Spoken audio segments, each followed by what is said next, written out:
Mapagpalang araw mga sangkay. Bagong umaga, bagong araw na naman. Bagong pag-asa mga sangkay. Ito po ang Sangkay Melmo TV mga sangkay. Samahan niyo po ako sa maiksing video na to mga sangkay. At dadalhin ko po kayo sa isang lugar dito sa Taguig City mga sangkay, sa C5, na kung saan ay marami ang hindi nakakaalam sa lugar na to mga sangkay. At nadadaanan po ito sa C5 mga sangkay. At marahil hindi alam ng ibang motorista kung ano ang meron dito sa lugar na to mga sangkay. Sa kasalukuyan mga sangkay ay nandito pa rin tayo sa Bonifacio Global City, sa Taguig City mga sangkay.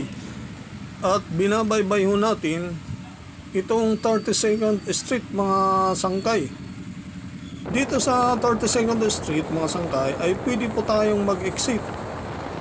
Dulo po ng kalsada na to mga sangkay dito sa 32nd Street, Bonifacio Global City ay ang C5 exit mga sangkay.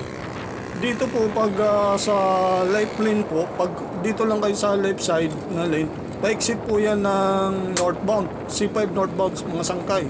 At dito naman sa right side na lane mga sangkay, ito po ang C5 exit southbound mga sangkay. At mapapansin ho natin dito mga sangkay, palabas na kasi ito, sa labas na ito ng Global City, pa-exit na. Mapapansin na natin dito yung market mga sangkay. Ang ganda ng daan dito mga sangkay sa bahaging ito. At wala man lang kalubak-lubak mga sangkay. Tingnan nyo po yung mga nasa right side ko na mga building mga sangkay. Mapapansin nyo, yan ho yung view mula dito sa C5. Yan po yung Bonifacio Global City mga sangkay. Yan po ang makikita nyo pag dito kayo mag-exit sa bahaging ito, sa C5 exit southbound mga sangkay. C5 na po ito mga sangkay.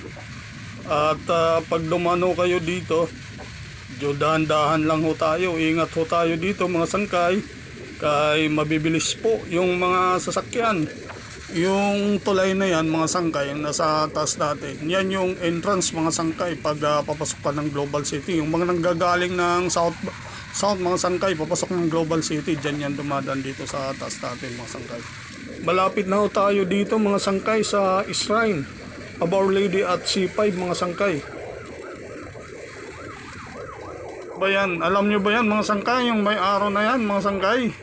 Crucified image yan ng ating Panginoong Hesukristo mga sangkay. At dito to matatagpuan sa C5 Taguig City mga sangkay. Mahigit 17 taon na akong dumadaan dito mga sangkay. At isang araw huminto ako dito at dito ko lang po nalaman na ito pala ay ang Holy Shrine of Our Lady at C5 mga sangkay. Dito po ito matatagpuan sa C5 Taguig City mga sangkay.